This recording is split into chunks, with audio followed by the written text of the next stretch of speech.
Feliz sábado, Nova Semente. Coisa boa, chegou mais um sábado, né?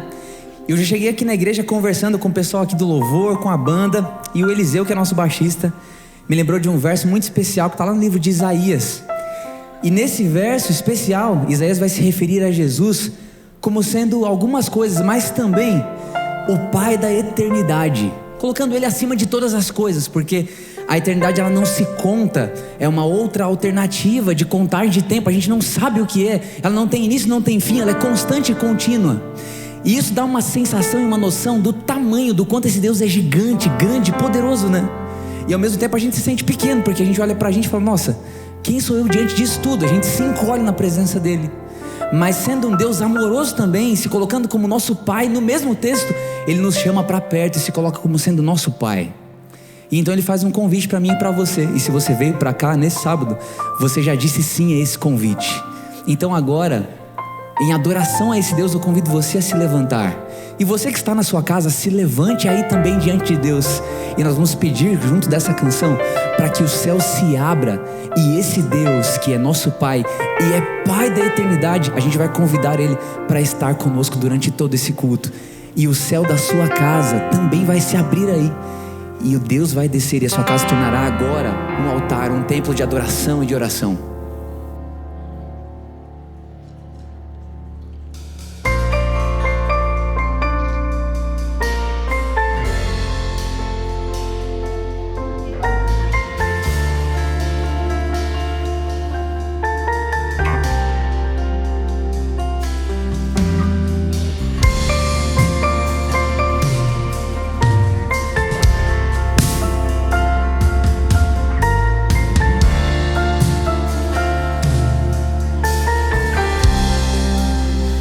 Abram-se portais para que entre o Rei. Ele é o Rei da glória. Ele é o Rei da glória. Abram-se portais para que entre o Rei. Ele é o Rei da glória. Ele é o Rei da glória.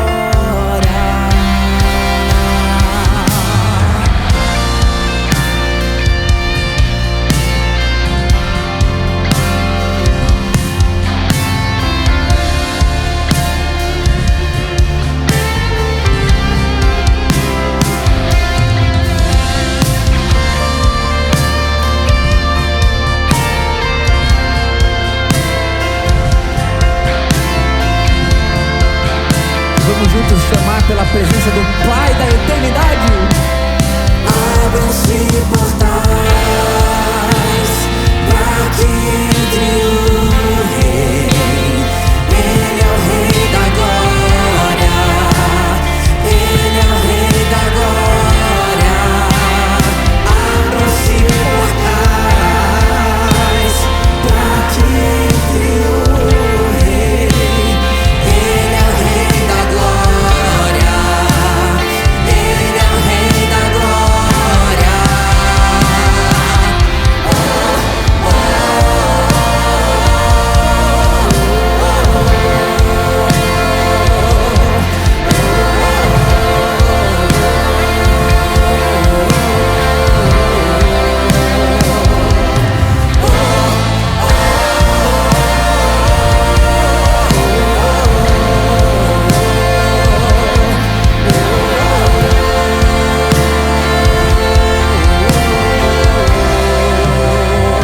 E os homens perguntam: Quem é o Rei da glória?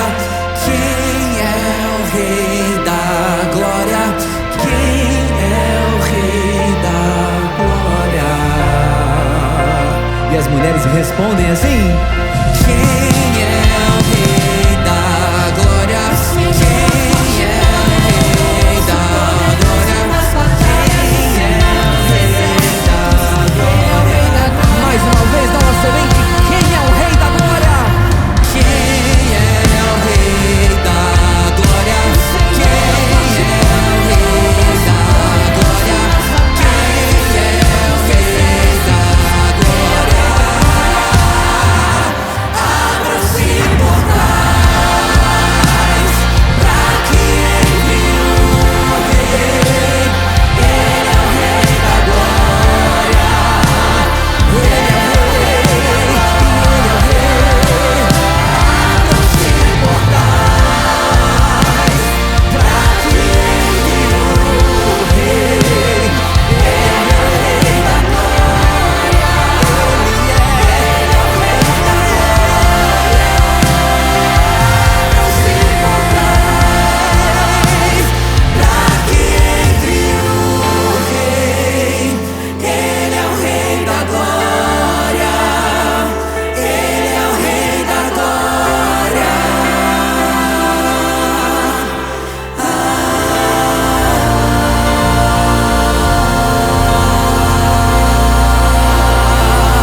Filipenses capítulo 1, no versículo 19, a palavra de Deus diz: porque estou certo de que pela súplica de vocês e com a ajuda do Espírito de Jesus Cristo, isso resultará em minha libertação. Enquanto Paulo esteve preso, ele escreveu quatro cartas, conhecidas como as cartas da prisão. Carta aos Efésios, carta aos Colossenses, Filipenses e também a carta a Filemão. E nesse período aqui, no início dessa carta, no primeiro capítulo, num primeiro momento, Paulo deixa bem claro que ele ora pela igreja de Deus. E é por isso que no versículo 19, Paulo pede que a igreja ore por ele. Paulo era um tipo de pastor que não pedia e não ensinava à sua igreja algo que ele não vivenciava, algo que ele não cumpria. E diante da sua prisão, daquele cenário que diante do nosso pensamento, na nossa perspectiva, era algo que trazia sofrimento, dor, Paulo ele exulta, porque por 29 vezes a expressão alegria aparece nessa carta. E Paulo diz: independente do que aconteça na sua vida, alegre-se no Senhor. E aqui no versículo 19, que eu acabei de ler, Paulo apresenta dois elementos que ele tinha certeza que trariam libertação para a vida dele. Um elemento humano, a oração e a intercessão da igreja. E um elemento divino, que era a ação do Espírito de Jesus Cristo, que é a ação do Espírito Santo de Deus na minha e na sua vida. Paulo precisava e clamava pela libertação naquele momento. Eu não sei que tipo de libertação você precisa hoje, mas Deus me orienta e te orienta na palavra, que nós podemos encontrar solução e resolução através desses dois meios. A oração, a intercessão de uns pelos outros e a convicção e a certeza de que Deus age em meu e em seu favor através da manifestação do Espírito Santo de Deus. E é crendo nisso que eu convido você a se ajoelhar para nós orarmos ao Senhor nesse momento.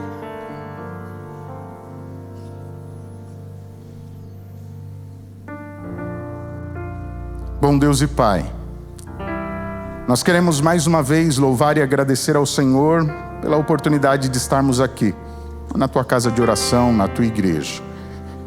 Estamos todos reunidos aqui para não só agradecer, mas para prestar um culto de louvor, adoração ao Seu santo nome. Cada um de nós aqui transcorreu, passou uma semana, cada um na sua realidade, com os seus desafios, com os seus sucessos, com os seus fracassos. Mas nós louvamos ao Senhor porque no fechamento dessa semana o Senhor nos traz a este bom lugar. Eterno Deus e Pai, nós agradecemos também ao Senhor por Sua palavra, porque ao lê-la, ao nos voltarmos para ela, nós ouvimos o Senhor, a Sua voz falando conosco.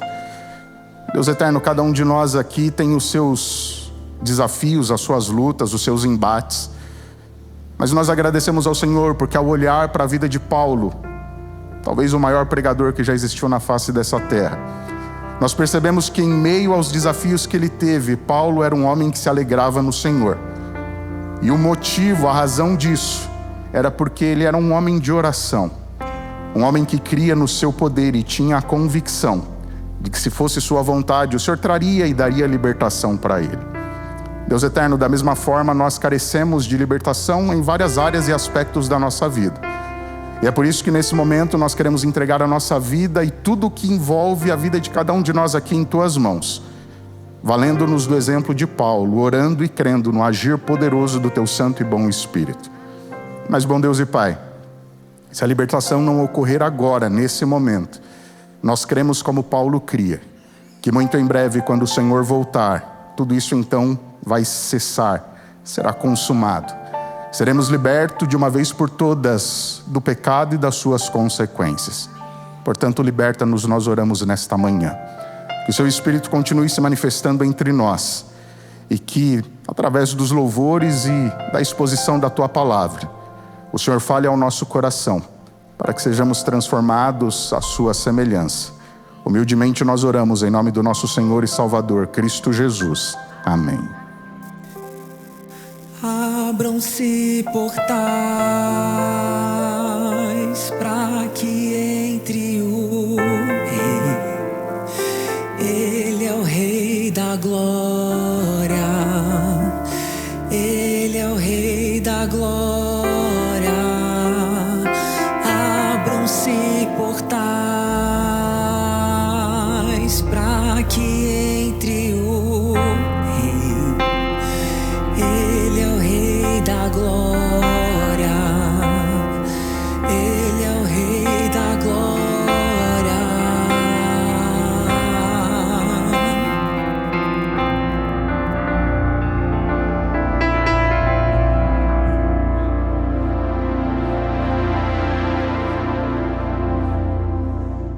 Gostaria de fazer uma pergunta para vocês. Como está o seu relacionamento com a Igreja Adventista Nova Semente? Pergunto de novo. Como está o seu relacionamento com a Nova Semente? Por que eu pergunto isso? Porque quando a gente começa a se relacionar com uma pessoa, a gente quer saber mais curiosidades dessa pessoa. Foi assim comigo, há 9 anos atrás, quando eu comecei a conhecer a minha esposa. Ali a gente começou a conversar, saber de mais curiosidades. Assim a gente foi se conhecendo mais e até hoje a gente compartilha muitas curiosidades, entendendo muito mais o outro. Quero falar algumas curiosidades para vocês aqui da Nova Semente, que talvez alguns saibam, outros talvez não saibam. Mas a primeira curiosidade que eu gostaria de falar para vocês é: ano passado, quando a gente estava procurando um local enquanto esse prédio estava ficando pronto, a gente conversando com algumas pessoas que moram aqui ao redor ou trabalham aqui ao redor, a gente ficou sabendo que o antigo prédio, muitas pessoas pensavam que era uma clínica de fertilização. Nova Semente. Não sei se vocês sabiam disso. Mas, deixa eu falar para vocês, pois o nome, ele evoca vida. E eles não estavam totalmente errados. Mas o que nasce aqui vai muito além da biologia. Nasce uma esperança e nasce um propósito no nosso coração. A nossa história não começou ontem. São mais de 20 anos que iniciou a estrada desde novembro de 2005. Nascemos com um DNA específico, o Centro de Estudo de Missão Global. Nosso foco?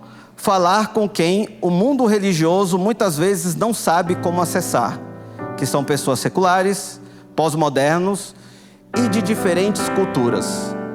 Começamos a 4 quilômetros, para ser mais preciso, 4,3 quilômetros daqui, no Centro de Convenções Milênio. Em 2010, fincamos raízes aqui na Rua Cubatão, do outro lado da rua. Sabe o que isso significa? Estamos no coração do distrito da Vila Mariana. Esse distrito, ele tem mais de 130 mil habitantes. Isso é mais gente do que uma ilha no Caribe, que é um país que se chama Aruba. Isso que a gente trabalha é um oceano de pessoas buscando sentido em meio a um caos urbano. Mas de onde que vem essa semente? Ela vem de um movimento que começou em 1844, quando os nossos pioneiros se reuniam em conferências para alinhar o que acreditavam.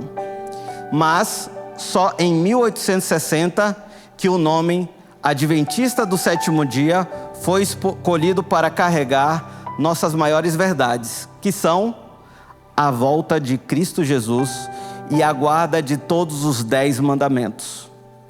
Nossa base, exclusivamente a Bíblia.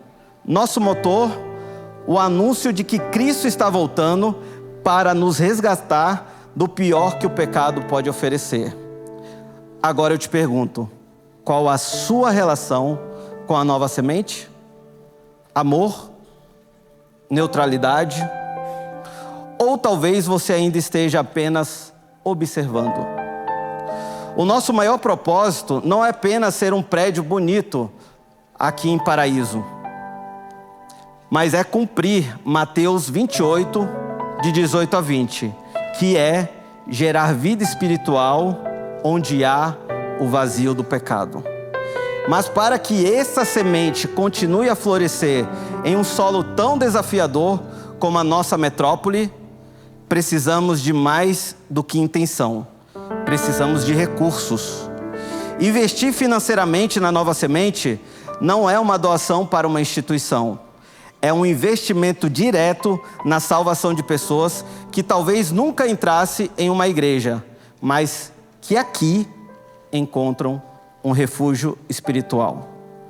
Quando você decide dedicar seus recursos para este projeto, você está viabilizando o evangelismo. Está transformando capital em esperança eterna. Não somos uma clínica de fertilização humana, mas somos o lugar onde a eternidade é semeada no coração de milhares de pessoas. O seu investimento é o que garante que esta porta continue aberta e que a mensagem de Cristo chegue a quem ainda não ouviu. Qual será o tamanho do seu compromisso com essa colheita hoje?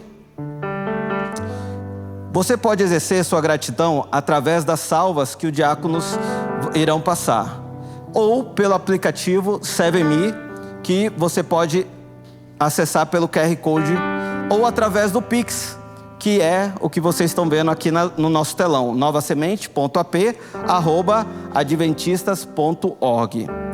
Mas um detalhe importante que nós falamos todos os sábados aqui: se o seu Pix é para direcionar aos dízimos, a gente pede para vocês colocarem 10 centavos em todos os valores. Mas se for para oferta, 20 centavos. Se preferir, você também pode enviar o comprovante para esse mesmo e-mail que é o Pix, sinalizando o destino da sua doação.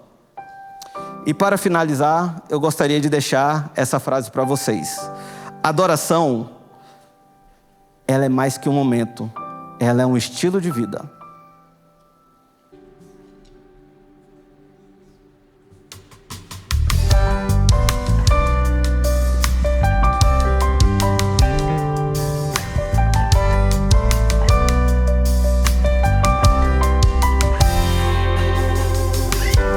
O que fazer por todo o bem que já nos foi dado e a graça que nos tem alcançado? Bem sei, não mereci o que escolher, viver ou reclamar insistente. O hoje é um novo presente, vou reconhecer tão grande amor, seu grande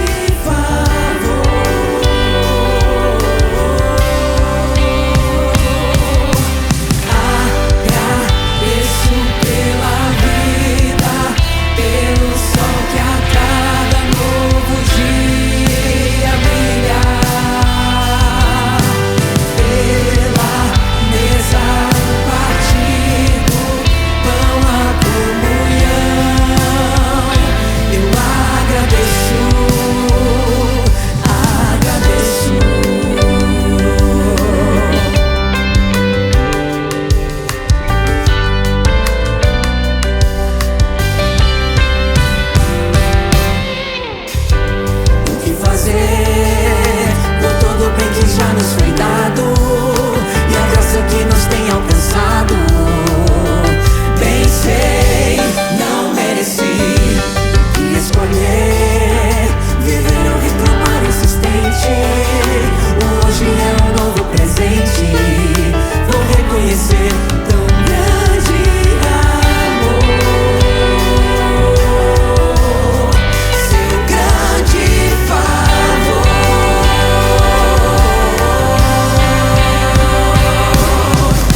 Senhor, primeiramente agradecemos pela vida e pela saúde, mas acima de tudo, pela sua graça, pela morte do Senhor na cruz, pelos nossos pecados.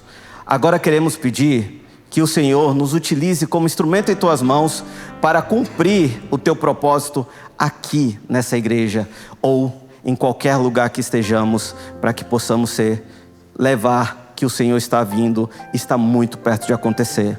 É isso que nós te pedimos e agradecemos por tudo, em nome de Jesus. Amém, Senhor.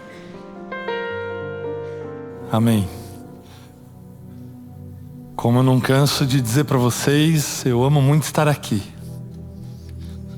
Por conta das histórias, por conta do que o que acontece aqui representa, por conta do impacto de tudo isso. E hoje Deus nos permite presenciar mais um momento muito especial e vocês vão entender por que ele é especial também. Eu quero chamar o Maikson para que venha aqui ao tanque. E eu sei que a Ingrid, a sua esposa, está por aqui também. Se tiver mais algum amigo, podem acompanhar de pertinho aqui do tablado, para acompanhar esse momento de perto.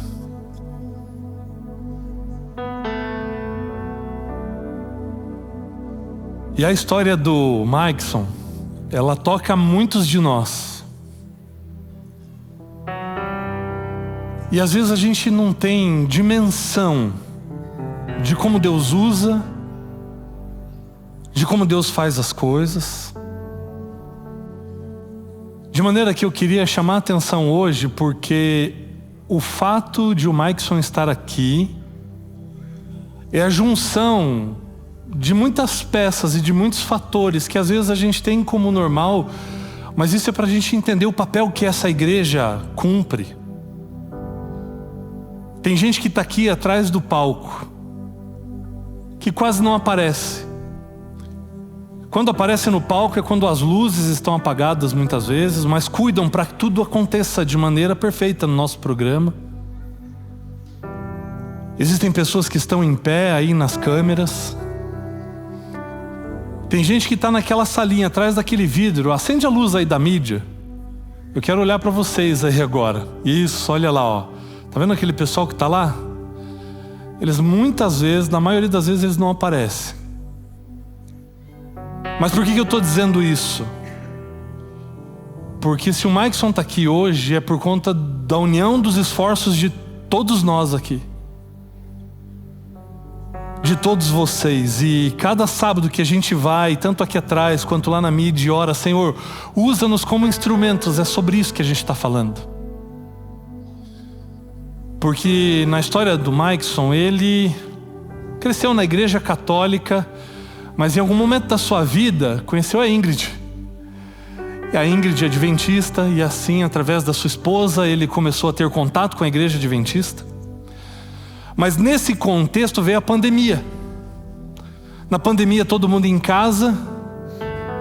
E qual foi a igreja e o culto que eles começaram a assistir em casa?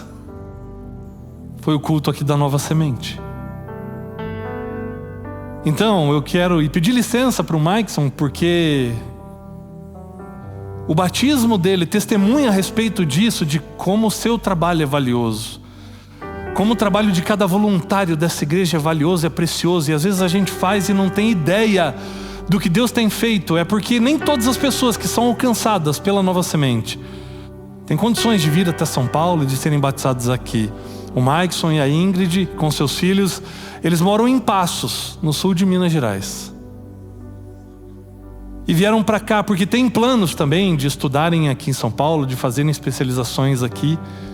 Mas a Nova Semente tem sido presente na vida deles, tem abençoado a eles. Então quando você oferta aqui na igreja da Nova Semente, quando você dispõe aqui os seus recursos, os seus esforços, os seus talentos, a palavra tem sido pregada. E muitas pessoas têm sido alcançadas, e Deus seja louvado por isso. Deus seja louvado pela sua vida também, Ingrid, porque muitas vezes o que a gente vê é às vezes a pessoa se desviando do caminho, mas você permaneceu firme, estudou a Bíblia com seu esposo e hoje ele está aqui. E essa vai ser com certeza uma estrelinha na sua coroa lá no céu. Para ser exemplo para os filhos, para essa família toda esperar Jesus voltar juntos. Com o coração unido num único e mesmo propósito, Deus seja louvado por isso. E eu estou muito feliz por ver as decisões que você tomou e por ter, na sinceridade do seu coração, permitido que o Espírito Santo atuasse e agisse para que hoje você estivesse aqui. E a gente faz uma conversa prévia antes, um formulário é preenchido, onde a pessoa conta um pouquinho da sua experiência e do propósito, do porquê a pessoa quer se batizar. E me marcou muito a convicção das suas palavras quando você disse: eu quero firmar um compromisso eterno com Cristo Jesus. Para que Ele te use, Ele vai te usar. Amém. Ele vai continuar usando os dons e os talentos que Ele concedeu para você. Por isso, meu amigo, para seguir o desejo do teu coração, para que você tenha o seu nome escrito, gravado para sempre no livro da vida, para a remissão dos seus pecados, para uma nova vida em Cristo, eu, como ministro do Evangelho, seguindo a ordem do Mestre Jesus, te batizo em nome do Pai, do Filho e do Espírito Santo. Amém.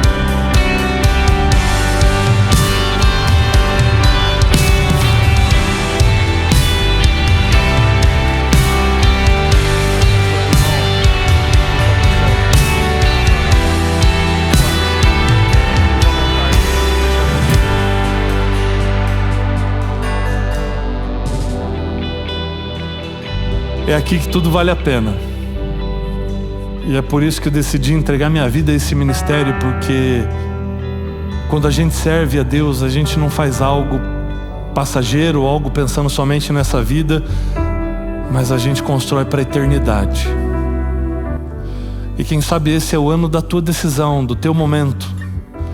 Esse é o ano do teu novo nascimento, você que ainda não passou pelas águas. Você tem inúmeras oportunidades para estudar a Bíblia na classe Relíquio, na classe Começos, ou falando com qualquer um dos pastores aqui.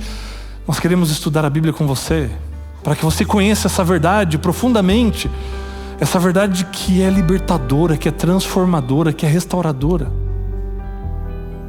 Jesus está voltando, e esse é mais do que o tempo de tomar uma decisão. Então, se você ainda não passou pelas águas, tome uma decisão ao lado de Cristo. Hoje você pode dar o primeiro passo falando com a gente, mostrando o seu desejo. Nós vamos acompanhar você nesse processo para que em breve você esteja aqui, descendo as águas e selando o seu compromisso com Cristo. Então, se você ouvir a voz do Espírito, não endureça o teu coração, mas deixa o Espírito agir e deixa Ele completar a obra que um dia Ele começou. Se na história da sua vida houve algum desvio por algum motivo e você precisa refazer essa aliança com Ele, fale conosco. Nós vamos preparar tudo para que você possa renovar a sua aliança com Cristo, mas não deixe de decidir. Jesus está voltando e a nossa vida é passageira, é frágil. Hoje é o dia da salvação. Hoje é o dia da decisão. Eu quero orar por você, feche seus olhos. Querido Deus, muito obrigado, ó Pai, pelo testemunho do Maikson, que ao receber o toque do Teu Santo Espírito e se deparar com as verdades da Tua Palavra, não teve outra escolha a não ser se render ao amor de Cristo Jesus e firmar um firme compromisso com Ele hoje. Talvez alguém esteja aqui hoje, ó Deus, precisando passar por essa mesma experiência, porque a Tua Palavra diz que aquele que crer e for batizado será salvo. Que o Senhor continue batendo a porta desse coração, que o Senhor continue insistindo com o Teu Santo Espírito e dando discernimento para que nós possamos entender o tempo que nós estamos vivendo, que não há mais tempo para brincar, não há mais tempo a desperdiçar, mas é tempo de decisão, é tempo de salvação. Então toca nesse coração desse teu filho, dessa tua filha. Talvez alguém, ó Deus, que há muito tempo tenha andado perto do Senhor, mas ainda não deu esse último passo. Toca nesse coração, para que esse passo seja dado, para que esse coração seja entregue completamente em tuas mãos. Se há hoje alguém aqui que teve que se desviar, ou teve que fazer um desvio no caminho, que possa tomar o caminho de volta e se entregar completamente aos seus braços de amor que estão abertos para receber a cada um de nós e renovar a sua aliança com Cristo. Continua tocando também nesse coração. E para aqueles que já passaram pelas águas, ó Deus, que nós possamos reafirmar o nosso compromisso contigo. Que nós possamos renovar, ó Deus, a nossa decisão. E que nós possamos a cada dia confirmar Cristo Jesus no centro da nossa vida, no trono do nosso coração. Que hoje, ó Deus, possa haver salvação nessa casa. Que hoje mais decisões possam ser tomadas para a eternidade. Que hoje mais pessoas sejam salvas para a nossa alegria, mas principalmente para a honra e glória do Teu santo nome, em nome de Jesus. Amém.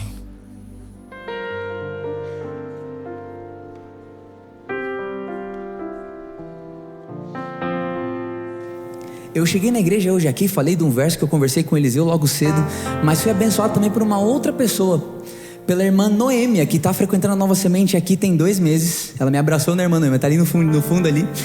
E ela falou assim: olha, desde o dia que eu vim aqui, eu abracei você e a sua esposa em oração. Olha que expressão linda. Irmã Noêmia, a partir do que você me disse, eu reconheci em você que você é uma filha de Deus, porque você sabe amar. É assim que a gente seria reconhecidos como filhos dele, né? Que a gente aprenda como a irmã Noêmia e que a gente partilhe e troque orações intercessoras nessa igreja aqui, porque ele é a nossa fonte de esperança. Estamos aqui porque ele vive. E peço que você se levante para esse louvor.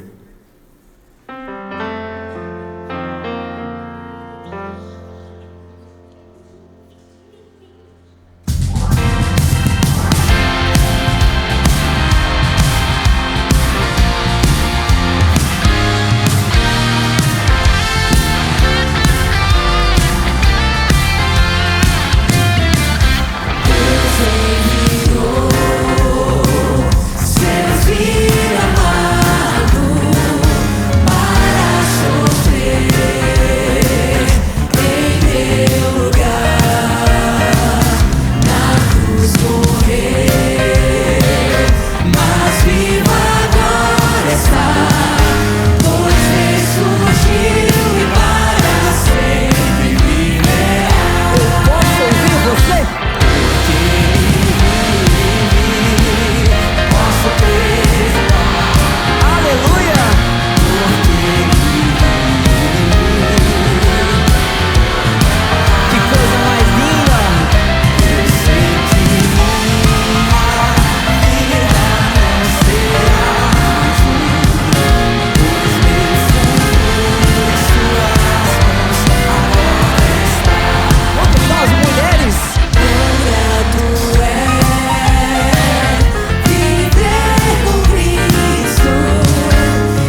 Essa próxima canção que a gente vai cantar, ela é muito especial. A gente cantou ela pela primeira vez aqui semana passada.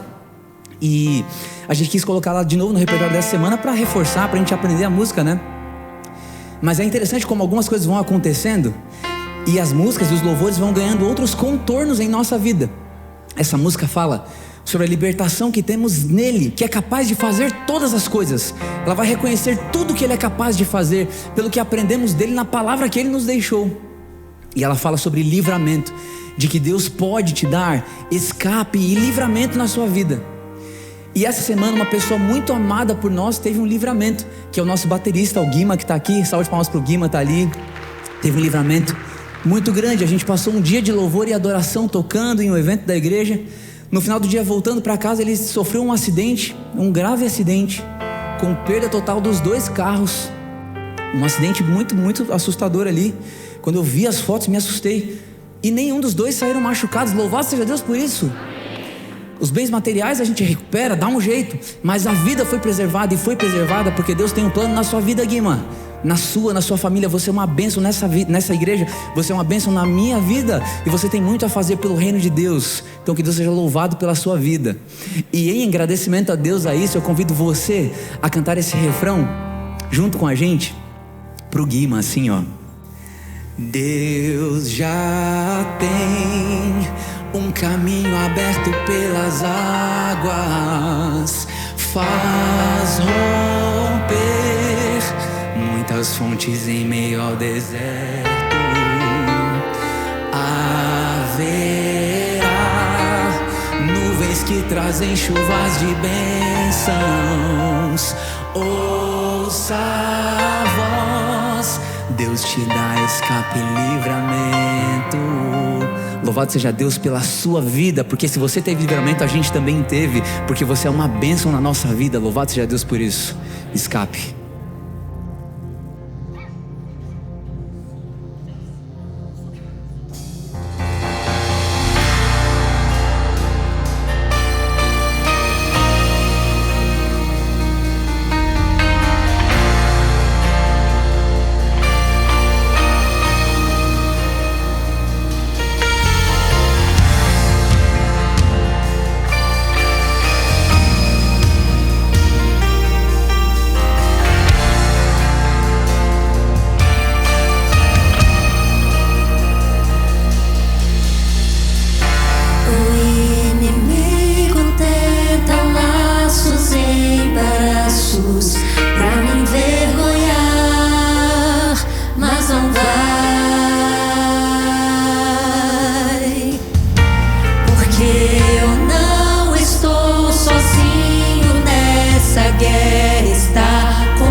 Porque eu não estou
deserto haverá nuvens que trazem chuvas de bênçãos. Ouça a voz, Deus te dá escape e livramento.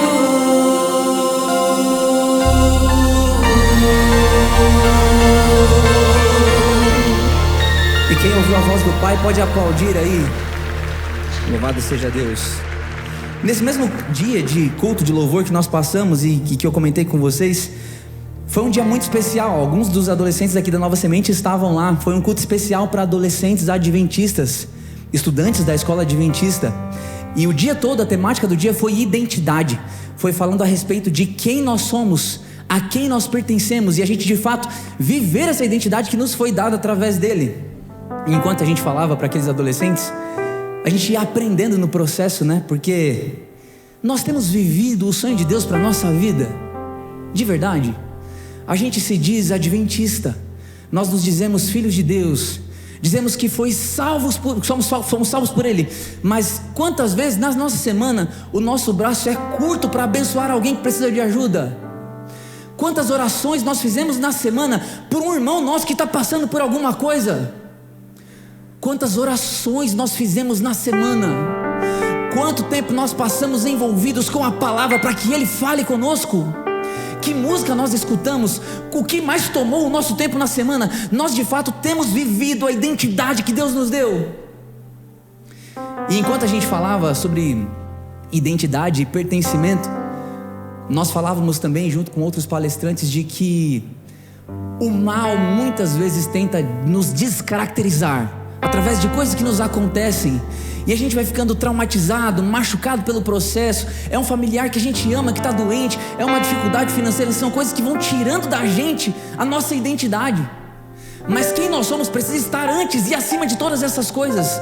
Nós somos filhos de Deus, diga amém. Isso tem que ser suficiente e capaz para que as pessoas ao seu redor saibam que você é diferente, que você vem para esse lugar aqui não porque a música é bonita, porque as pessoas se vestem bem, porque você tem amigos, mas porque você encontra aqui com verdades que te libertam e te transformam.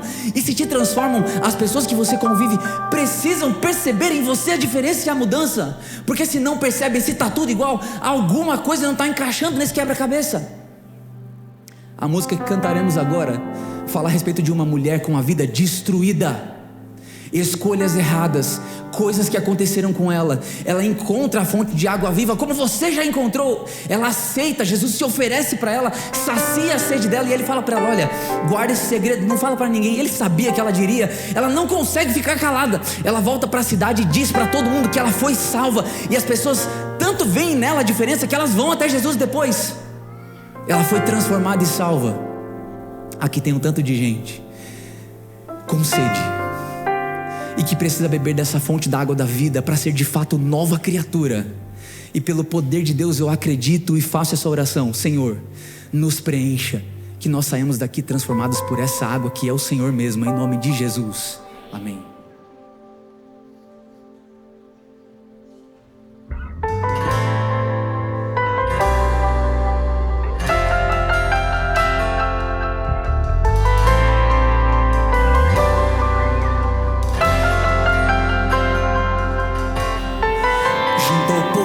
Estava eu, quando um homem judeu viu a sede que havia em mim.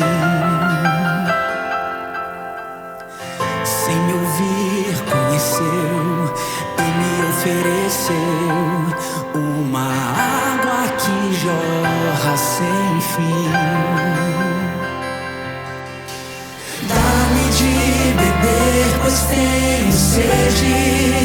Não quero mais buscar em outras fontes. Não precisarei aqui voltar pra minha sede saciar, uma vez que já ouvi teu falar. Tu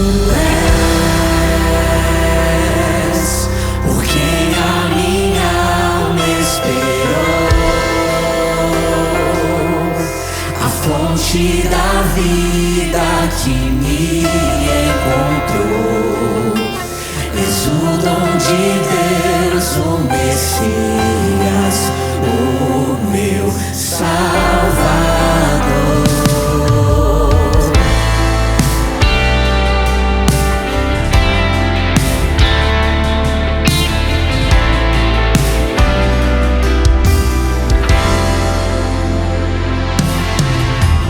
Junto ao poço estava eu, quando um homem judeu viu a sede que havia em mim.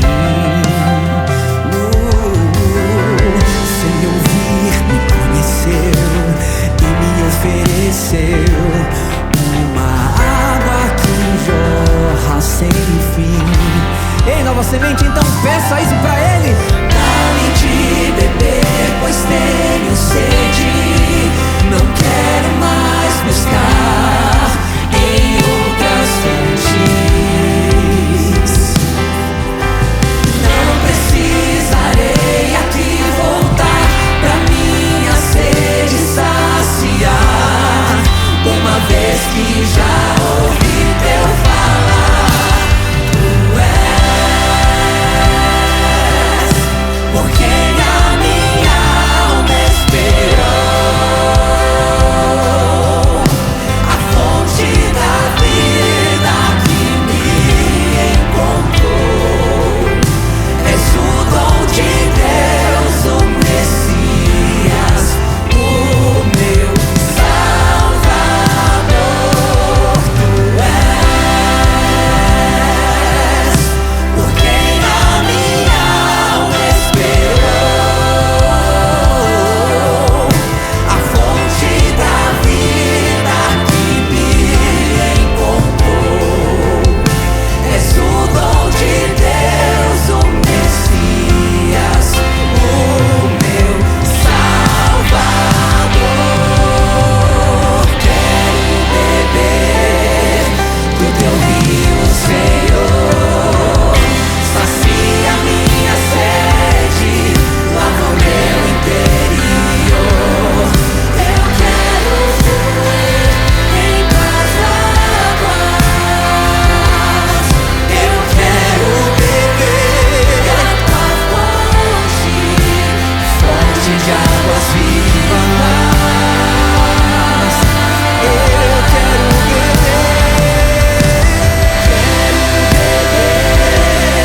do teu rio, Senhor. Sacia minha sede, lava o meu interior. Eu quero fluir em tuas águas. Eu quero beber da tua fonte de águas vivas. Tu és por quem a minha alma esperou, a fonte da vida que me encontrou. És o dom de Deus, o Messias, o meu Salvador. Tu és por quem a minha alma esperou, a fonte da vida que me encontrou. És o dom de Deus, o Messias, o meu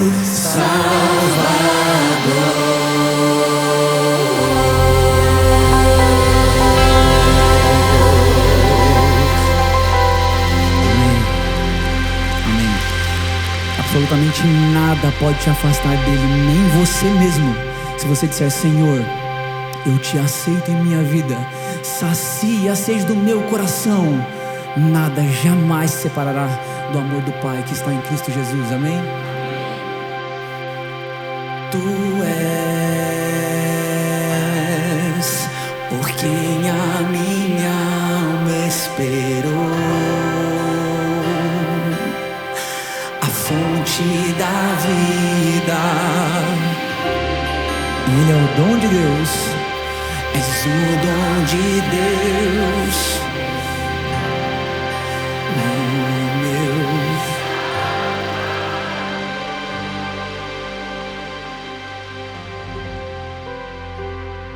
Querido Deus, Pai de toda a eternidade, nós estamos aqui na Tua casa e nesse momento nós queremos ouvir a Tua voz.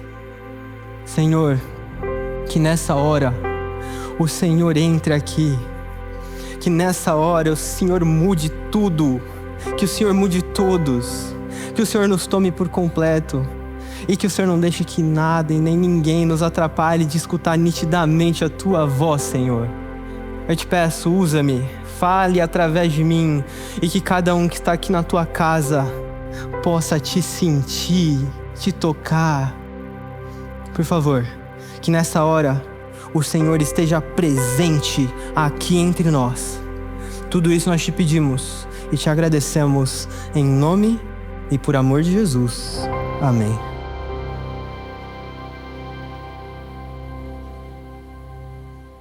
Olá, bom dia para você. Sejam todos muito bem-vindos à Nova Semente. Essa que é uma comunidade da Igreja Adventista do Sétimo Dia que existe com um propósito. O propósito de que a cada encontro nós tenhamos uma experiência real e transformadora com Deus. Antes de iniciarmos, eu gostaria de saber quem aqui está a passeio em São Paulo por conta do feriadão. Vamos ver? Olha só, bastante gente. Sejam muito bem-vindos entre nós. Essa aqui é a casa de Deus, portanto, é a sua casa também. Sintam um abraço carinhoso de toda a comunidade Nova Semente e, acima de tudo, nosso Deus, Jesus Cristo. Amém? Bem, em 2019, exatamente no dia 2 de outubro desse ano, aconteceu o crime, aliás, o julgamento de um crime terrível, um assassinato que uma policial lá de Dallas, nos Estados Unidos, tinha cometido. Deixa eu tentar ilustrar para você o que aconteceu e que seria julgado no dia 2 de outubro de 2019. Foi basicamente assim. Tinha uma policial chamada Amber Geiger e ela tinha uma vida normal, tranquila. Ela era uma policial, estava acostumada com seu ofício, ia todos os dias trabalhar, ela sempre fazia isso e era comum para ela. E ela terminava o seu trabalho, depois ia para casa, descansava. Isso era comum e ela vivia essa rotina constantemente. Ela estava acostumada com tudo isso. Mas acontece que no dia que aconteceu esse crime, que seria julgado no dia 2 de outubro de 2019, aquela policial não teve a sua rotina exatamente como costumava acontecer. Porque ela trabalhou, tudo certinho, tranquila, ela foi lá, fez o seu trabalho como policial no escritório, e depois que ela terminou de trabalhar, ela pegou seu carro, foi para casa, como ela fazia todos os dias. Ela saiu do carro, foi em direção ao seu apartamento, e então ela abriu a maçaneta da porta e entrou. Quando ela entrou no apartamento dela, ela levou um susto, porque naquela hora ela viu ali um jovem americano sentado no sofá dela, assistindo televisão e comendo pipoca. Ela não conseguia acreditar no que ela estava vendo. E ela, assustada, não pensou duas vezes, pegou o revólver e deu um tiro nele. Esse foi o crime que aconteceu. E que seria julgado no dia 2 de outubro. Mas o problema é ainda maior, porque o que aconteceu ali é que, na verdade, Amber Geiger, aquela policial, errou o apartamento. E, na verdade, aquele lá era o apartamento do próprio jovem Botan Dion, que estava sentado no seu próprio sofá, assistindo um filme na sua própria televisão e comendo uma pipoca. Naquele momento, o crime desastroso tomou proporções absurdas e então foi levado a júri. Aquela policial agora foi condenada por ter matado um jovem inocente no sofá da sua própria casa, por ela ter confundido os apartamentos. Mas o ponto principal não está aqui no crime que aconteceu, mas sim na cena do próprio julgamento dessa policial. Porque é nessa hora que ela está sendo julgada que nós vemos que a juíza, chamada Tammy Cann, dá a ela uma sentença de 10 anos de prisão. As pessoas acham isso muito pouco e começam a falar, como assim, indignadas, de que era tão pouco tempo para uma pessoa que tinha assassinado alguém. Mas é aí que entra o ponto principal. Porque o irmão daquela vítima, de Botandian, que tinha sido morto, agora toma a fala. E ele se dirige diretamente ao policial Amber Geiger. E eu gostaria que vocês acompanhassem comigo agora esse momento no qual o irmão daquele rapaz assassinado se dirige diretamente ao policial que matou o seu irmão. I don't want to say twice or for the 100th time what you've or how much you've taken from us. I think you know that. But I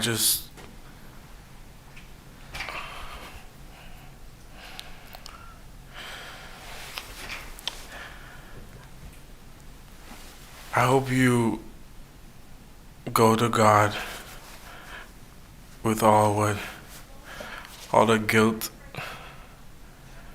all the bad things you may have done in the past. Each and every one of us may have done something that we're not supposed to do.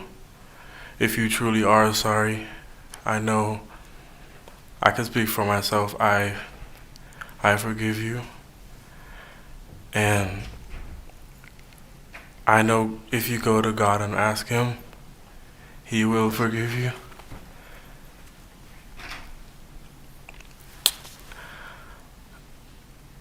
And I don't think anyone could say it. Again, I'm speaking for myself, not even behalf of my family. But I love you just like anyone else. And I'm not gonna say I hope you rot and die just like my brother did, but I personally want the best for you. And I wasn't gonna ever say this in front of my family or anyone, but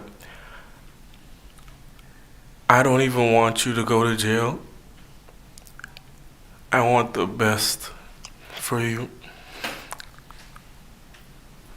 Because I know that's exactly what both of them would want you to do. And the best would be give your life to Christ. I'm not gonna say anything else. I think giving your life to Christ would be the best thing that both of them would want you to do. Again, I love you as a person. And I don't wish anything bad on you.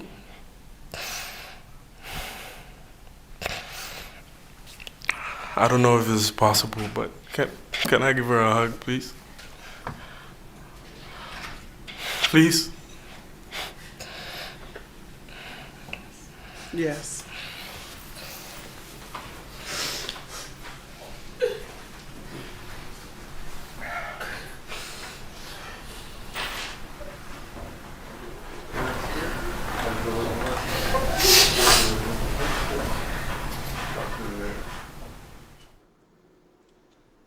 Toda vez que eu assisto essa cena, algo dentro de mim acontece. Eu sinto como se eu estivesse muito longe do ideal, sabe?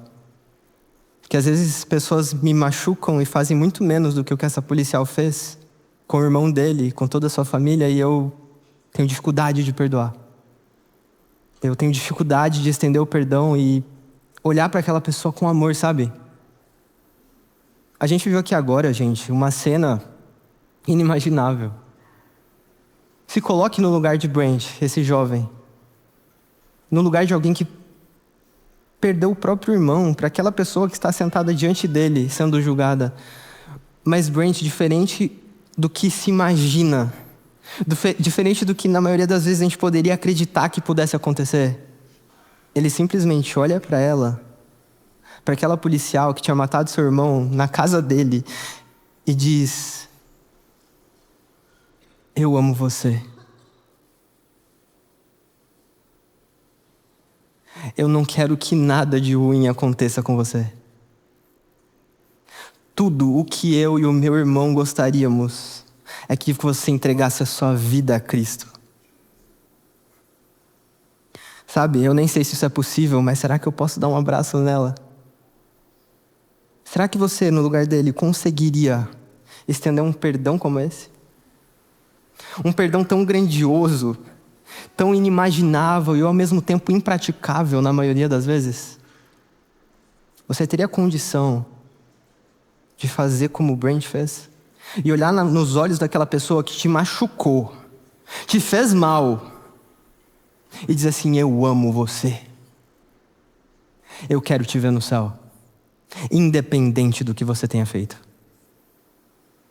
Sabe, as Escrituras nos mostram diversos casos e histórias de perdão. E vários deles sobre perdoar as pessoas. Mas hoje eu quero deixar aqui muito claro, de forma muito específica, de que Deus é o maior perdoador que existe. E de que esse perdão aqui de Brent, aquela policial, é só uma gota no iceberg do perdão que o Senhor tem para nós. E para tornar isso mais claro, eu tenho que abrir a Bíblia aqui com vocês. Por isso eu gostaria que vocês acompanhassem comigo agora 2 Samuel, capítulo 11, verso 2. Aqui nós vamos ver sobre a história de um personagem muito conhecido das Escrituras. Eu acredito que você deva conhecer Davi, certo? Davi é um personagem icônico e muito relevante nas Escrituras por toda a sua trajetória, que parece até cinematográfica, por tudo que aconteceu e a maneira como a história, a narrativa bíblica aborda esse personagem é extraordinário. E por isso agora a gente vai avaliar um caso específico, um momento específico da vida de Davi. E eu posso dizer aqui para vocês que é um dos momentos, se não o mais triste da vida de Davi. Porque aqui ele cometeu coisas terríveis, pecados terríveis, e eu gostaria de ler com você agora 2 Samuel, capítulo 11, verso 2, que diz assim: Uma tarde, Davi se levantou do seu leito e andava passeando no terraço do palácio real. Dali, viu uma mulher que estava tomando banho, e ela era muito bonita. Nesse texto, nós temos aqui já alguns personagens sendo revelados pelo enredo e a narrativa bíblica. E o primeiro apresentado é Davi. E ele é trazido como alguém que está passeando pelo terraço da casa real. Na Bíblia, geralmente, quando um personagem é apresentado como passeando em algum lugar, significa de que ele se acha alguém poderoso, que tem autoridade. Então, geralmente, um personagem que é trazido passeando ou indo e vindo, ele é alguém que está se sentindo poderoso, alguém autossuficiente, alguém que não precisa de ninguém. Afinal de contas, Davi se sentiu rei, poderoso. Ele era alguém que tinha um conceito muito bom entre as pessoas. Se você ver, por exemplo, a história de Ló, o diabo é descrito como indo e vindo sobre a terra. Por quê? Presunção, orgulho, ganância. Mesmo caso de Davi. Ou seja, de cara, esse texto aqui já apresenta pra gente que geralmente nós pecamos nos momentos que a gente se acha mais. Alguém melhor, mais poderoso, autossuficiente, não precisa de ninguém. É nessa hora. É quando a gente menos espera, se distrai, se sente um pouquinho, já era. E foi isso que aconteceu com Davi. Quando aqui ele estava passeando pela sua casa real, se sentindo bonzão, foi de repente quando ele viu Batseba, a segunda personagem apresentada nesse texto que nós lemos. E Batseba é trazida com a característica de ser muito bonita. E Davi, devido a essa beleza que ele viu, se sentiu atraído por ela. E então, usando muito mal o seu poder, ele então chegou até os seus soldados e disse: Ei, tragam aquela mulher até mim. Tragam Batseba até aqui onde eu estou. E aqueles soldados então se dirigiram até onde Batseba estava e a trouxeram até Davi. Davi não queria só ter uma conversa com ela, mas naquele dia ele teve relações sexuais com ela. E esse caso, você vai perceber aqui, ele só piora, se agrava, porque além de se tratar de um adultério, porque Batseba era casada com Urias, um dos valentes de Davi, e Davi também casado, aquilo se tratava muito provavelmente de um abuso. Porque afinal de contas, imagine se um soldado real chegasse até você mandando que fosse até o rei. Como você diria não? Impossível. Você correria risco de vida. E é por isso que nessa hora, nós vemos aqui aquele reizinho engomadinho, bonitinho, aquele que tinha vencido Golias, aquele que todo mundo achava o bonzão, o bambambam, alguém segundo o coração de Deus.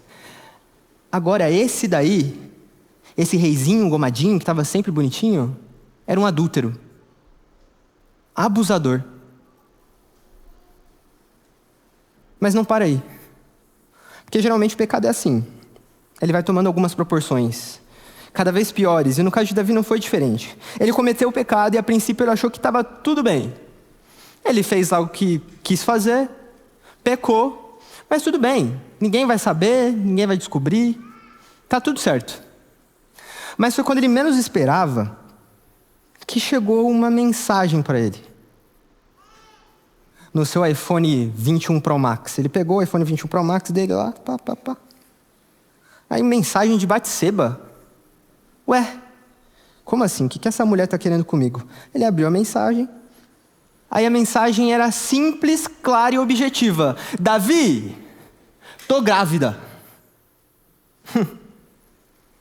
Gente, Davi ficou desesperado. Nessa hora, o chão de Davi abriu. Ele não sabia o que fazer. Afinal de contas, todos descobririam que aquele que era o homem segundo o coração de Deus, que fazia feituras e milagres em nome de Jesus, era um adúltero. Era um fornicador, era alguém que abusava. Aquele que todo mundo via como uma referência, agora seria trazido como um adúltero, abusador, pecador, miserável. Davi não podia deixar que isso chegasse até o povo. Afinal de contas, o adultério naquela época tinha como consequência a morte. Aqueles que adulteravam deviam morrer, ser apedrejados. Imagine agora o medo de Davi. Ele ficou sem saber o que fazer, mas foi nessa hora que ele teve uma ideia. Ele falou, para esconder esse caso, só tem um jeito. Eu vou ter que trazer o marido dela, para ele se deitar com ela, e aí as pessoas vão achar que o filho que ela está gerando é dele, e não meu. Davi foi esperto aqui. Ele falou, deixa eu fazer isso, mandou lá um recado para Joabe, que era o que cuidava do exército de Israel, e disse, Joabe, seguinte, manda Urias para cá, traz ele para Jerusalém. E Urias veio. Davi bajulou Urias, falou, que não sei o que, Urias, você é muito bom, que não sei o que lá, toma aqui uns presentes, deixou Urias tranquilo, calmo. E aí falou, Urias, vai lá, ficar com a sua esposa, tal. Beleza? Você acha que Urias foi? Ficou com a esposa dele? Não. Aquela noite ele passou ali mesmo no terraço, não foi para o quarto com a sua esposa. Ele não foi se deitar com ela. E por isso, o que aconteceu? Quando Davi descobriu isso, ficou mais desesperado ainda. Ele falou, e agora? Lascou. Se Urias não se deitou com ela, todo mundo vai continuar achando que o filho é meu e não dele. E por isso, a narrativa, se você continuar lendo aí, você vai perceber que Davi tentou de novo. Davi foi lá e falou, Urias, vai lá, cara, vamos lá, fica com a sua esposa, vai aproveitar a vida, mas Urias não fez isso. E Urias fez isso, logicamente, pelo motivo mais claro e honroso possível. Ele não achava que seria digno ele aproveitar sua vida com a sua esposa enquanto todo o batalhão e a guerra de Israel estava acontecendo.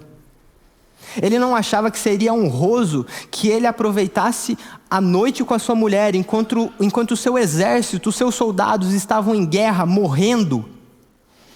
E por isso ele não fez tudo aquilo. Ele não foi até a sua esposa. Imagine se você fosse Davi aqui. O desespero que aquele reizinho tinha agora. E é por isso que ele não parou aí, ele teve a maior ideia. Ele falou, bom, já que ele não se deitou com a esposa dele, só tem um jeito. Tenho que me livrar dele. Aí não vai dar problema para mim. ele escreveu uma carta, Davi escreveu uma carta, deu nas mãos do próprio Urias, o esposo de Batseba, para que Urias levasse até Joabe, lá na guerra, lá no meio do fuê, e aí lá, então Joabe abriria a carta e leria assim, ó: coloque Urias na frente da batalha. Em outras palavras, Davi estava dizendo assim: mate Urias aí. Era isso. Porque colocar um soldado à frente da batalha, no primeiro lugar da peleja, lá na frente, é quase que um decreto de morte. Porque é justamente o momento em que o primeiro soldado estiver ali que vai ter o primeiro embate. Vai vir faca, tiro, porrada e bomba de todo lado. E por isso Urias facilmente morreria. E foi isso que aconteceu. Davi concretizou o seu planinho miserável, seu planinho pecador, e acabou matando Urias.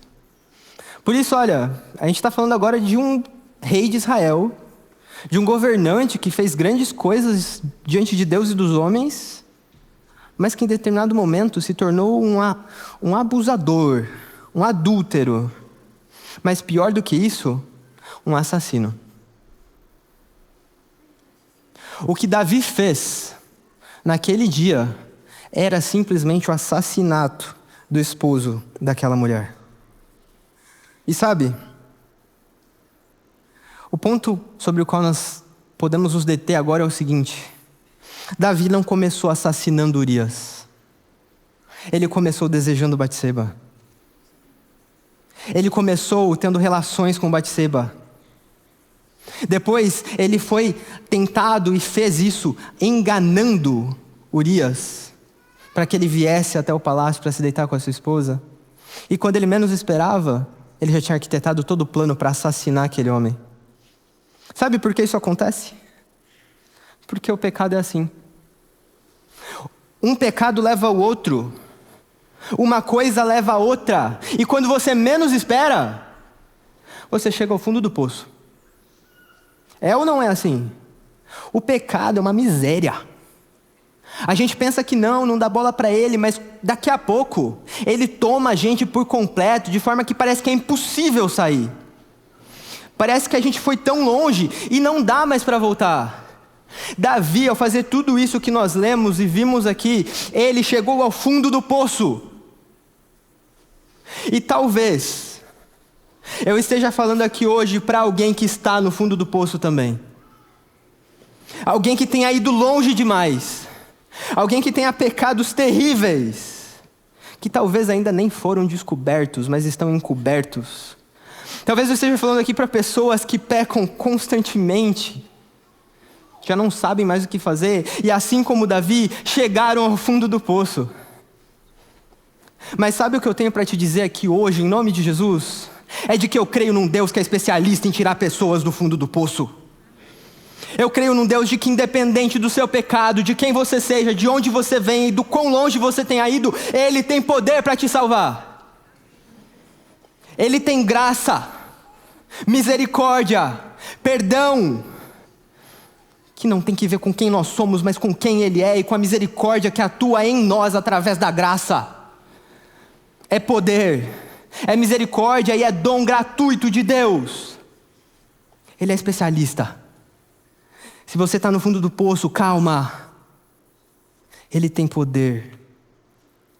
Ele pode te livrar. Ele pode te purificar completamente. Ele pode te tirar do fundo do poço e te fazer novo, repleto, purificado, nova criatura nele. Sabe por quê? Quando nós olhamos para a história de Davi, nós vemos alguém que foi muito longe. Mas quando nós olhamos um pouco mais à frente nas Escrituras, nós vemos que esse personagem descrito como alguém que assassinou, abusou, adulterou, agora é descrito de uma forma completamente diferente. Quer ver comigo? Está lá em 1 Reis, capítulo 14, verso 8, onde nós vemos aqui um contexto muito interessante, de que é o seguinte: nós temos um personagem chamado Roboão, nessa parte da Bíblia. E Roboão é alguém que se tornou governante de Israel. Roboão, para ficar mais claro, era filho de Salomão. Quem que era Salomão? Filho de Davi. Ou seja, Roboão era neto de Davi. Ficou claro? Tranquilo? Então Roboão foi governante. Mas o que aconteceu é que durante o seu reinado, ele foi responsável pela divisão das tribos de Israel. Responsável pela cisão de Israel. Como assim? Aquele povo que era um só, agora foi dividido.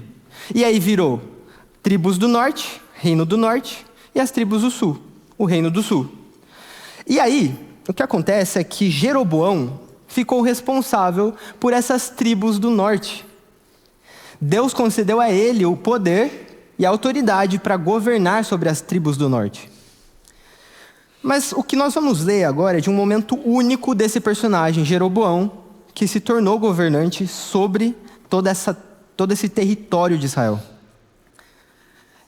Mas vale um detalhe aqui, que é o seguinte: Jeroboão foi alguém que afastou as pessoas de Deus. Se você ler a história dele, você vai perceber que ele afastou as pessoas dos princípios de Deus. E é por isso que a gente chega nesse verso aqui. Por quê? O filho de Jeroboão ficou doente. E ele ficou preocupado com o seu filho. E ele queria saber se o filho dele sobreviveria. E por isso, ele falou para a esposa dele, vai até Siló e conversa lá com o profeta Aías. Tem um profeta lá, chama Aías, e ele vai poder dizer se o nosso filho vai viver ou não. Beleza? Beleza. A esposa dele foi lá, foi até Siló. Chegando lá, encontrou Aías. E ela perguntou, e aí? O nosso filho vai viver ou não? E o profeta aqui foi muito claro e foi muito rápido em dizer que não. O filho de Jeroboão não viveria, mas ele então morreria. E agora que nós lemos esse contexto do profeta respondendo à mulher, em 1 Reis, capítulo 14, verso 8, e diz assim: E tirei o reino da casa de Davi e o entreguei. E tu não foste como Davi meu servo, que guardou os meus mandamentos, andou após mim de todo o seu coração, para fazer somente o que parecia reto aos meus olhos. Espera aí. Eu li direito? Tirei o reino da casa de Davi e o entreguei a você. Beleza, Deus deu o governo lá para Jeroboão. Mas você não foi como Davi, meu servo, que guardou os meus mandamentos? Não é possível. Será que a gente está falando do mesmo Davi que a gente acabou de ler ali, que tinha adulterado? Ele guardou os mandamentos adulterando com Batseba. Não, calma aí. E me seguiu de todo o coração. Gente, o que esse texto está falando aqui? Isso aqui aconteceu muito tempo depois de Davi já ter sido um criminoso, ter assassinado Urias. Como assim? Seguiu de todo o coração, fazendo somente o que é reto aos meus olhos? Ah, não. Não, o texto bíblico só pode estar de brincadeira comigo aqui. Não é possível. Não é possível. Deve ser outro Davi. Deve ser outro personagem. Não é possível que seja o mesmo que a gente acabou de ler, que era um pecador. Que era alguém que tinha feito coisas terríveis. Mas sabe o que é melhor? O que é mais interessante é de que realmente esse daqui é o mesmo Davi. Anos e anos depois de tudo aquilo que ele tinha feito, de tudo aquilo que ele tinha cometido. E assim, por conta disso, nós vemos aqui nesse momento nas Escrituras um momento único que representa a maior graça e o maior perdão que somente Deus pode conceder. Aqui nós vemos nitidamente a maravilha do perdão de Deus. A capacidade de perdoar um pecador que é imerecedor, completamente pecador, mas por quem ele é. E tendo total ciência de que aquele pecador não tem como pagar pela sua libertação do pecado, ele então perdoa. E é isso que nós vemos aqui. Nós vemos aqui que Deus perdoou Davi plenamente, porque ele se arrependeu profundamente. Sabe, isso fica muito claro quando nós entendemos de que o evangelho não é sobre quem peca menos, mas é sobre quem se arrepende mais. O evangelho de Cristo, o céu, a nova terra, não é para pessoas perfeitas. É para pessoas arrependidas.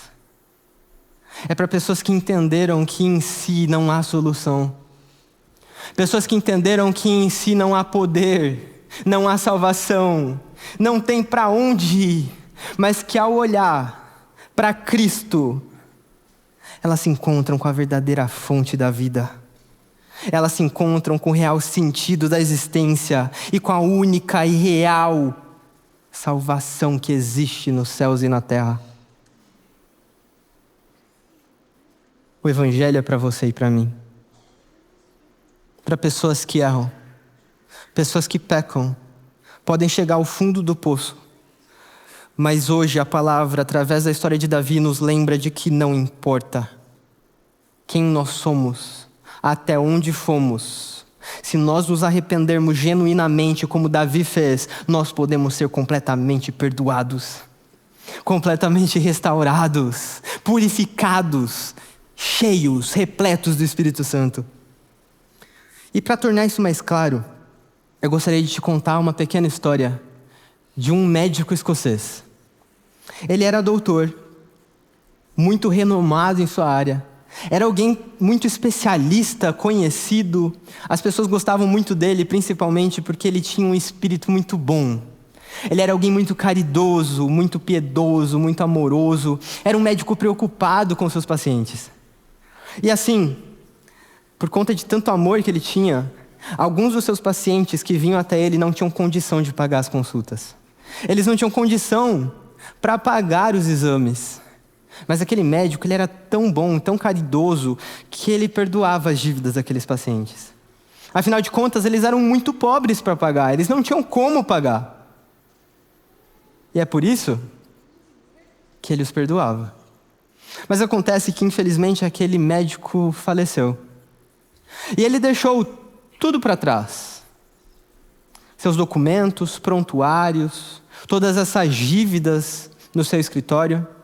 E como costuma se acontecer, quando alguém falece, as pessoas então vão dar uma olhada nas coisas, nos pertences daquela pessoa. E quando a sua esposa foi até ele, até esse escritório, ela se deparou ali com alguns documentos. Os prontuários dos pacientes antigos dele que não tinham pago. Que não tinham pagado aquele médico.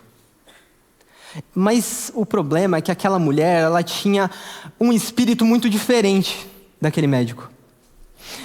Completamente avesso à piedade. Completamente distante de amor e carinho. E é por isso que quando ela viu aquele monte de dívida que o seu marido tinha perdoado, ela não podia ficar calada, mas ela tinha que ir atrás de cada uma dessas pessoas. E é por isso que então ela foi até o juiz, até os seus advogados e disse assim: é o seguinte, meu marido morreu e eu descobri que ele deixou aqui um monte de dívidas de pessoas que deviam ele e não pagaram. Eu quero que sejam pagas. Não importa o que vocês tenham que fazer, não importa se essas pessoas vão ter que vender tudo, eu quero que me paguem.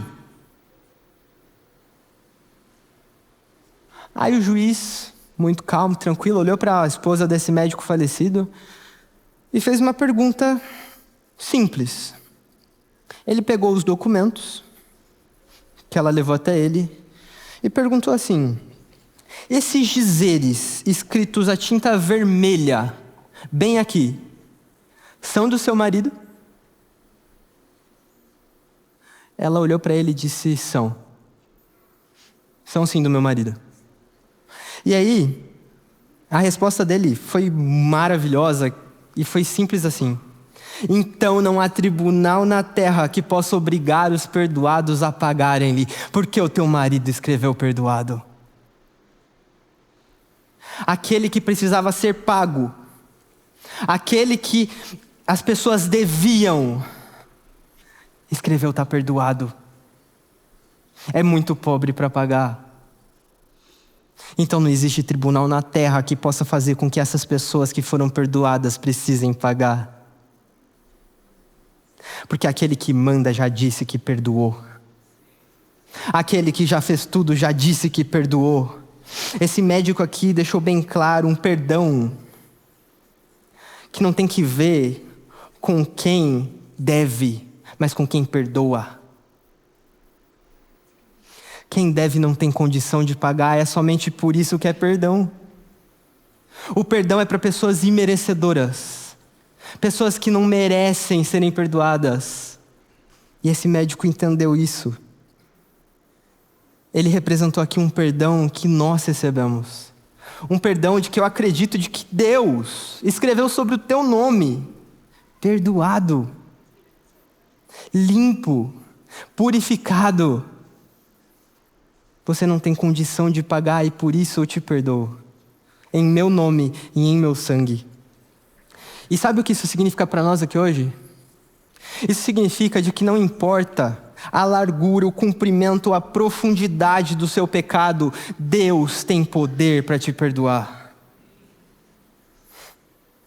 Não existe nada que você possa ter feito. Não existe coisa tão ruim que você possa ter feito.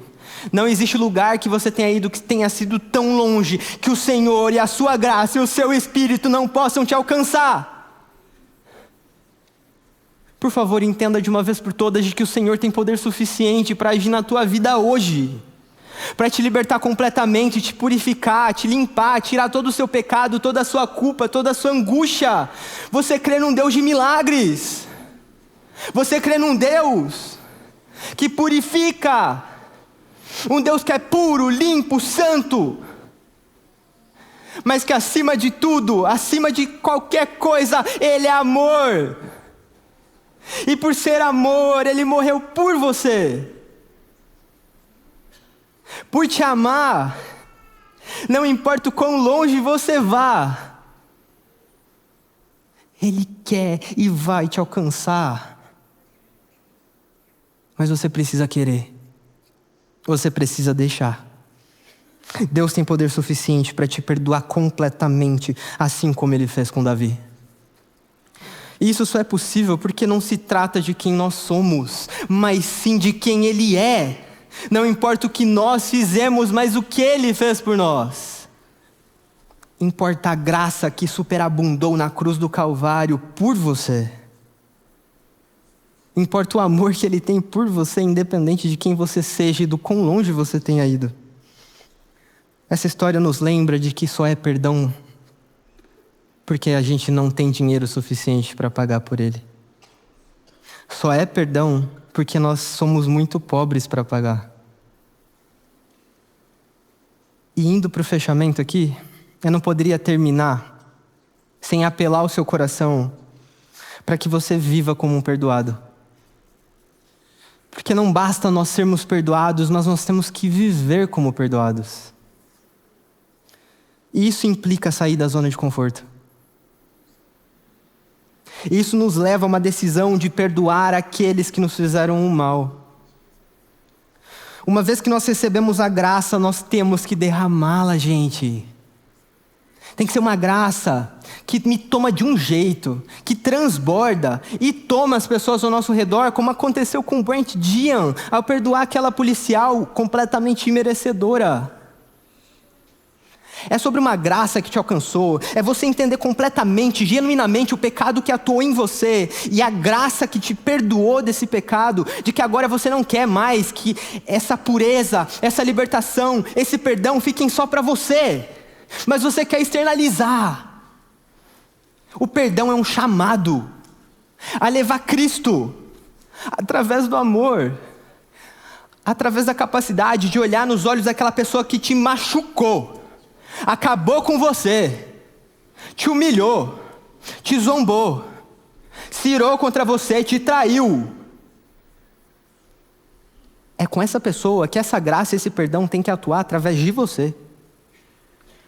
Através do Espírito que fala através de você. Através do poder que Ele dá a você para perdoar essas pessoas. Por isso, só existe uma maneira de perdoar de tal forma como o Brent fez. E o único jeito, a única maneira é pedindo para Ele. Eu não sei o que fizeram com você. Eu não sei o quão ruim foram mal com você. Eu já passei por muita coisa também e eu sei como é difícil ser humilhado, zombado. Eu sei como é difícil ser traído. Mas é justamente por isso que nós precisamos perdoar. O perdão é um chamado aos filhos de Deus que entenderam que não mereciam a cruz. O perdão é um chamado aos filhos de Deus que entenderam que não mereciam ser perdoados por Deus, mas que por conta disso e por essa graça e esse poder que habitou neles, eles então externalizam perdoando aqueles que não merecem também. Eu não sei se talvez sua mãe, seu pai, seu tio, sua tia, seus avós, sogra, sogro, seus amigos de trabalho, seu chefe, eu não sei o que eles fizeram, quão terríveis eles foram, eles não merecem. Mas é pela graça, é por quem Deus é e pelo que você representa que você tem a obrigação em nome de Jesus a perdoar. Não é à toa que nas Escrituras nós temos o Pai Nosso que diz: Pai, perdoa as nossas dívidas, assim como nós perdoamos aqueles que nos têm ofendido. Essa frase simples e clara nos deixa aqui evidente de que, uma vez que Deus nos perdoou tão plenamente, nós devemos exercer esse perdão com o nosso semelhante. Nós não podemos guardar esse amor e essa graça só para nós. Nós temos que levar para o mundo. Nós temos que levar para aqueles que zombaram de nós, como zombaram de Cristo na cruz. E Ele disse: Pai, perdoa-lhes, porque eles não sabem o que fazem. O perdão é sobre dar graça e misericórdia a quem não merece. E eu termino contando a história de um homem que, assim como eu e você, também foi ferido e traído pelo seu melhor amigo. E ele não conseguia perdoar o seu melhor amigo. Ele tinha ódio, raiva daquele homem. Afinal de contas, ele tinha traído terrivelmente. E então aquele homem, em determinado momento, ele, sendo completamente dilacerado pela mágoa, pelo ressentimento, pelo ódio, pela ira, pela vingança, ele orou. Porque ele entendeu que o único jeito da gente perdoar, como Deus perdoa, é pedindo para Ele. E ele disse: Pai, eu não consigo perdoar. Eu já tentei de tudo, mas toda vez que eu olho na cara daquele infeliz que me fez o mal, eu não consigo ter paz, eu só quero que ele morra. Eu só quero o mal para ele. Ele acabou com a minha vida, eu quero que ele morra. Foi essa oração que ele fez. Eu não sei o que fazer, eu não quero o bem daquele cidadão, daquele infeliz. Mas com quem ele estava falando, ele esqueceu que era o Deus Todo-Poderoso e Deus muito calmo e muito tranquilo. Respondeu, primeiramente dando a ele uma visão. Mostrou a ele uma cela escura, onde habitava muita escuridão, uma prisão, uma cela. E nessa cela, Deus mostrou para ele 2 homens acorrentados. Um daqueles homens que estavam acorrentados era o próprio agressor que tinha traído o seu amigo.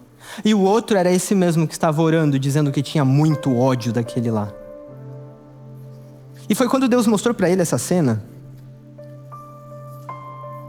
que ele disse o seguinte para aquele homem.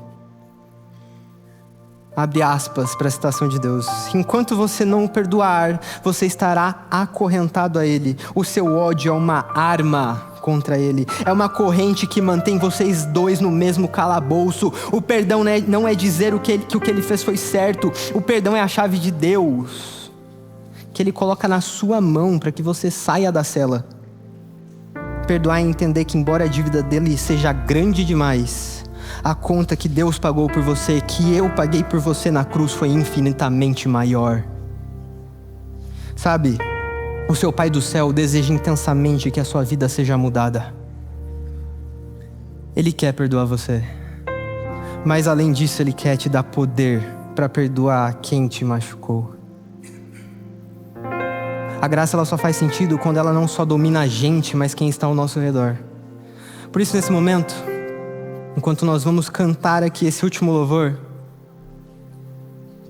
que você coloque em sua oração o desejo de perdoar aquela pessoa terrível que te fez o mal. Lembre-se de agora falar com teu pai e dizer: Senhor, me ajuda a perdoar porque eu não consigo. Me ajude a perdoar essa pessoa que me fez o mal.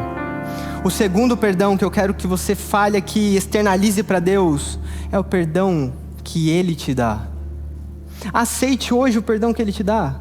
Aceite a graça que hoje Ele te oferece, independente de quem você seja, do quão longe você tenha ido. Ele está hoje aqui disponível como água viva para te purificar. Por isso, fale com Ele e agradeça por esse perdão. Demonstre todo o seu arrependimento. E o terceiro perdão aqui, que eu preciso te pedir para que você fale com Ele, é para que você se perdoe. Às vezes nós fomos longe, pecamos terrivelmente. Às vezes um ciclo de pecados parece não ter fim. A gente supera aqui, daqui a pouco cai de novo, e aí se sente um miserável, eu sou um pecador, eu não tenho solução. Deixa hoje a graça abundar sobre você. Deixa hoje a graça te mostrar de que você pode se perdoar, já que Ele te perdoou. Se Ele já tomou todo o seu pecado. Nesse momento, peça por esses 3 perdões. Converse com teu Salvador, porque esse com quem você fala é o oleiro, aquele que tem poder para te moldar completamente. Que nesse momento, você fale com Ele e diga: Senhor, nas tuas mãos eu entrego minha vida por completo. Me molda, me muda, me transforma, me perdoa, me encha, de forma que todos vejam o perdão que habitou em mim, e agora eu possa levar esse perdão a todo mundo. Que Deus abençoe você.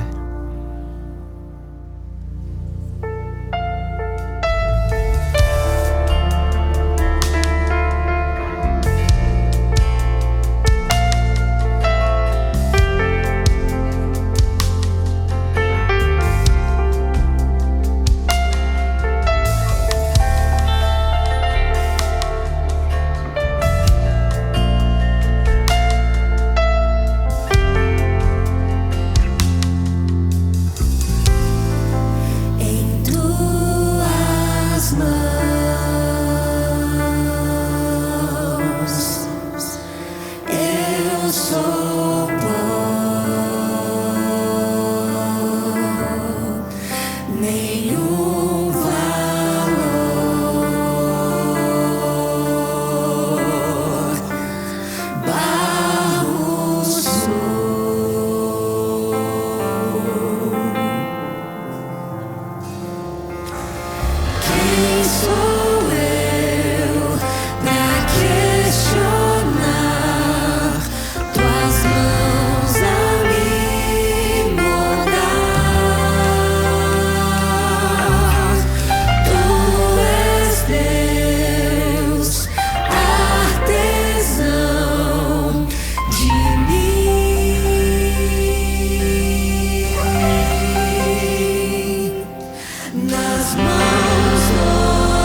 Rei refeito nas mãos do oleiro, sou restaurado pra ser um novo vaso.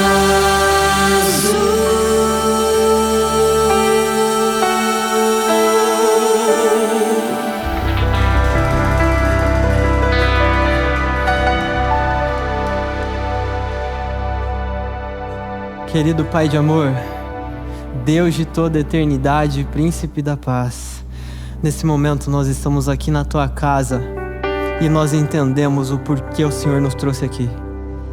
Nós não viemos aqui à toa, Senhor, mas o Senhor veio aqui transformar o nosso coração. O Senhor agiu aqui nessa manhã para nos mostrar de que o Senhor tem poder para mudar completamente quem nós somos e nos perdoar completamente. E por isso eu te peço, haja com essa graça, com essa misericórdia, com esse poder para nos perdoar completamente. Nos encha da Tua graça e do Espírito que testifica de quem o Senhor é, para que nós, a partir desse perdão que nós recebemos, pelo qual nós não podemos pagar, nós possamos transferir essa graça, esse perdão sobre as outras pessoas que nos fizeram mal.